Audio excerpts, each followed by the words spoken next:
আপনার হাজব্যান্ড যদি আপনাকে কখনো বলে you are not for me or good for me, মানে যে কোনো একটা কিছু বলে, তখন আপনি মোটেও কষ্ট পাবেন না। কারণ কি, এই কথাটা আপনারা দেখবেন বলবে হচ্ছে বিয়ের 4 বছর 5 বছর পর থেকে, কিংবা আপনার একটা বাচ্চা কাচ্চা হয়ে যাওয়ার পর থেকে। এই কথাটা যদি সে ওই বিয়ের দিন রাত্রেবেলায় বলতো, তাহলে দেখতেন যে পরের দিন সকালবেলায় কিন্তু আর তারা খুঁজে পাওয়া যেত না। বউ অ্যাটলিস্ট আর যাই হোক চলে যাইতো, বাপ মার কাছে কমপ্লেন করতো যে না, সে আমাকে জানাই দিছে যে তুমি নট গুড ফর মি। আমার কল আসছে ওরে।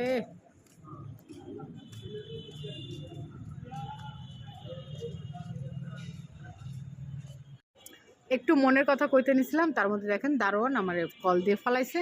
একদম মুডটাই নষ্ট হয়ে গেছে। আমি চাবি ভুলে রেখে চলে আসছি। এটা আমার বাসার আশেপাশেই। তো দেখা যায় যে এখানে সবাই, আমি যখন বাসা ফিরি তো সবাই বসে বসে গপ্প সপ্প মারে। তো আমি আরও একটা ভিডিওর ভিতরে শেয়ার করছি, আমি মাঝে মাঝে এখানে বসে থাকবো। ওই দারোয়ান ফোন দিতে যেহেতু বাইকের চাবি বাইকে রয়ে গেছে, আমি তাহলে অন্য একটা টাইম আপনাদের সাথে গপ্প মারবো। এখনকার মতো আল্লাহ হাফেজ।